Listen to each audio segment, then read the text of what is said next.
As of right now, I am counting 9 teams that might potentially need a new quarterback next season. So here's what I got.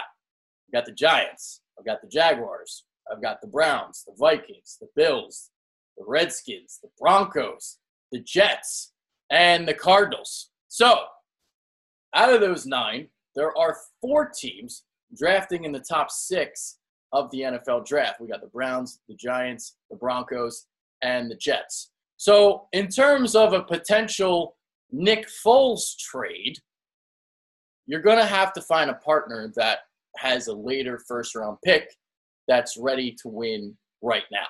And that would be the best destination. But I would think that a team that's drafting a little later, like the Jaguars or like the Vikings or even the Bills, they would probably want to go the free agent route instead of having to give up a pick. But who knows? We've seen stranger things happen. I mean, the Eagles got a first-round pick for Sam Bradford. So anything's possible. All right, so now I'm going to look at each of those teams and kind of break it down, which teams would fit for Foles, which wouldn't. There are some that are self-explanatory, and I'll go quickly through those. So the big difference between this year and last year, though, the quarterback class is better. We might see as many as 7 quarterbacks go in the first round. Ultimately, I think it'll be about 5, maybe 6. So you've got Josh Rosen, Josh Allen, Sam Darnold, Baker Mayfield. That's like the unquestioned top 4. And then there's Lamar Jackson, Mason Rudolph, and Luke Falk. So I don't know if Falk would go in the first round, but I do like him from Washington State. So a lot better than last year. And even last year, we saw teams try to trade up for these quarterback prospects that not a lot of scouts considered to be the best, I would say. Deshaun Watson obviously turned out to be pretty damn phenomenal, at least for his rookie season before he tore his ACL. But let's take a look at some of those situations. So we saw the Chiefs trade up for Patrick Mahomes. We saw the Bears give up a boatload of picks just to go up one spot to take Mitchell Trubisky. Obviously, the Texans traded up for Watson. So crazy NFL draft last season, and we'll see what happens this year. But like I said, we've got 4 teams in the top 6 that pretty much need a new quarterback. And, that's the teams that I'm going to start with. So the Browns, take them off the books. They have picks 1 and 4. So they're going to take a quarterback again. You got the Giants. They're going to move on from Eli Manning. They just brought in Pat Shurmur to draft their next quarterback. They're going to take one. So whether that's Josh Rosen, Josh Allen, Sam Darnold, whatever, they're going to take one of those guys. All right, the wild card here is Denver. John Elway is a guy that seems to want a solidified starter. Obviously, the Broncos, they still have a great defense. Offense, not so much. The tackle or the offensive line is still not great. They could use a running back. Obviously, could use a new quarterback. But I would think that they're either going to want to sign Kirk Cousins, or I think in this situation, they might actually draft a quarterback, because if you look at the other free agent options, not that great this year. Not that great. Are they going to want Alex Smith? They're going to want Alex Smith? Are they going to want Sam Bradford? Are they going to want to take a chance on Teddy Bridgewater? Do they want Josh McCown?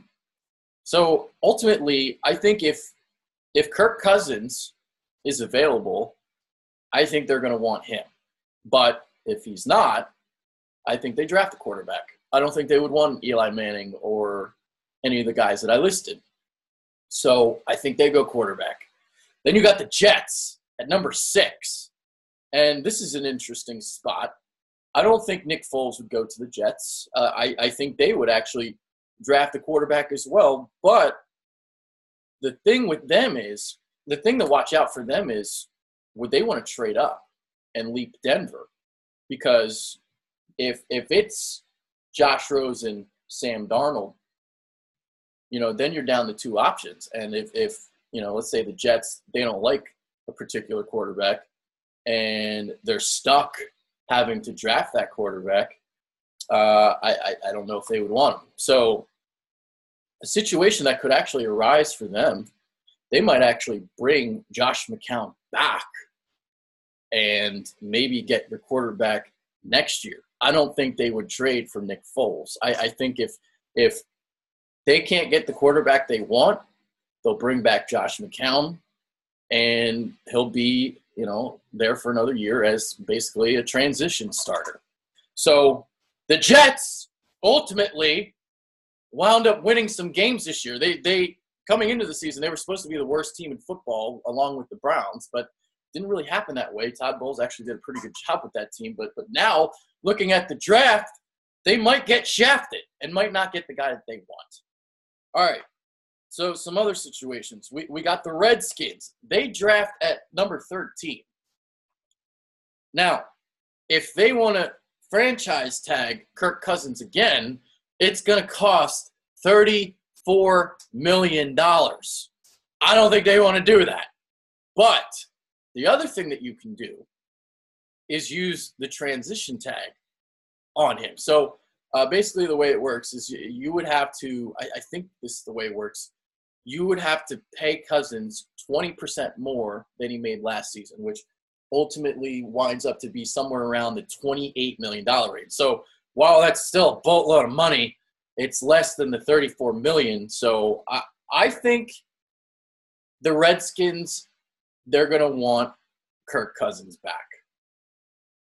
I don't know if they're going to reach a long-term deal or not, but I think ultimately Cousins is going to stay in Washington. That's my guess. All right, at number 15, this is where the Cardinals are picking. Carson Palmer retired. They need a quarterback. But I think they go the stopgap route. I don't think they're going to get the quarterback they want at 15. I think this is a situation where I just talked about the Jets. If they don't get the guy that they want, they will go with a stopgap guy. I don't think the Cardinals are in a position to give away draft picks. So I think they bring in a guy like Josh McCown, like I just talked about. Maybe Alex Smith could be another option for them. Maybe they take a chance on Teddy Bridgewater. I don't know. Probably not. So I would think there would be Josh McCown or Alex Smith.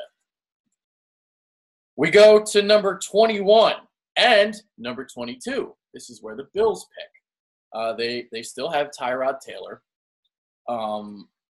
This is interesting because you have the picks back-to-back, 21 and 22. Do they want to take a chance on a Lamar Jackson, Mason Rudolph, or Luke Falk? You're in a position where you might want to because you're at pick number 21 or 22. The Bills are another team. They were not expected to do well this season, but they made the playoffs.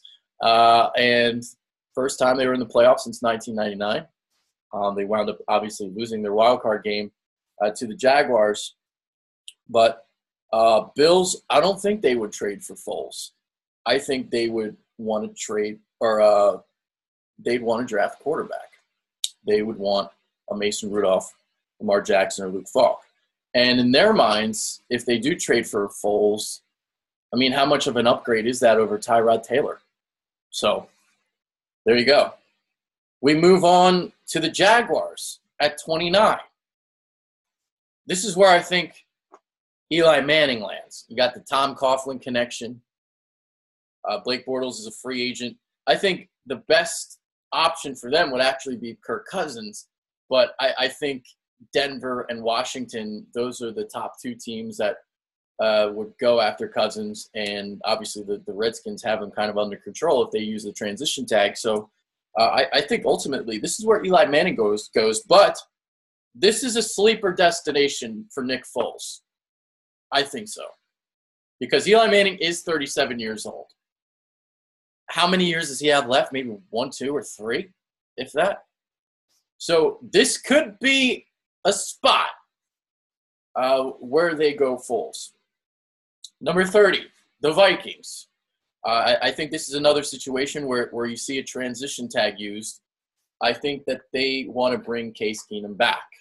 So they have 3 quarterbacks that are going to be free agents, I believe. I believe Case Keenum's a free agent. Correct me if I'm wrong. So Teddy Bridgewater, Sam Bradford, those guys probably not going to come back. And you have Keenum. So with Keenum, they would probably sign him. And I would think that they'd probably want to sign somebody else too, in case Keenum kind of falters. But I thought Keenum actually had a better season than Foles in the limited time that we saw Foles. So, it's funny. I look at all these situations, and I don't know where Nick Foles fits, except for maybe the Jaguars. So if there aren't a lot of options for Nick Foles, I don't know if anybody's going to dangle a second-round pick for him. But then again, Howie Roseman is a genius, and he got a first for goddamn Sam Bradford. So anything is possible. But when you really realistically look at this situation, is anybody going to take a chance on Nick Foles trading a second-round pick for a 29-year-old quarterback that has shown a lot of inconsistency? We obviously know about the 27-2 season in 2013, but we conveniently don't want to talk about the 13-10 season he had the year after. We all want to blame Jeff Fisher, but we don't want to look at that season he had under Chip Kelly. Obviously, had a great NFC Championship game against the Vikings. He was solid against the Falcons, absolutely stunk up the joint against the Raiders, and he was solid against the Giants. So I don't know if a team would take a chance on a second-round pick. I don't know. It's a very, very precarious situation. So ultimately, I think Nick Foles is going to come back to the Eagles, and he might start the season. And here's the thing. Here's how I view this situation. I think Doug Peterson is more responsible for Nick Foles' success than Nick Foles is. I think what Doug Peterson has done, it's a tremendous job getting him ready for the postseason. So now that I have this renowned confidence for Doug Peterson, who's to say that he can't do this with another quarterback? So I know there are people out there that want to bring Nick Foles back regardless. But if you can actually unload him for a second-round pick, there's no reason why the Eagles can't bring in like a Josh McCown or even an Alex Smith, even as terrible as that might sound. I think Doug Peterson would do a solid enough of a job where even if there was a drop-off from Nick Foles, it'd be very minimal. And I also think you can still win games with a Josh McCown, a quarterback, or an Alex Smith. So I think the second-round pick would be worth it. So if the first month of the season, if Carson Wentz can't go, we'll see what the Eagles do. But at the end of the day, I think Carson Wentz is going to be back for week 1. So that's the way I view this situation. If you can get a second-round pick for Foles, I would deal him. But is anybody going to want to give up a second-round pick for a 29-year-old quarterback who has been inconsistent and only has 1 year left on his deal? So that's where we're at with Nick Foles right now. But maybe his stock might soar even more if he kills it in Super Bowl 52 and is named the MVP of the game. We want Nick Foles to play as well as possible in that Super Bowl. So get that stock up. Come on, Nicky. Let's go, baby.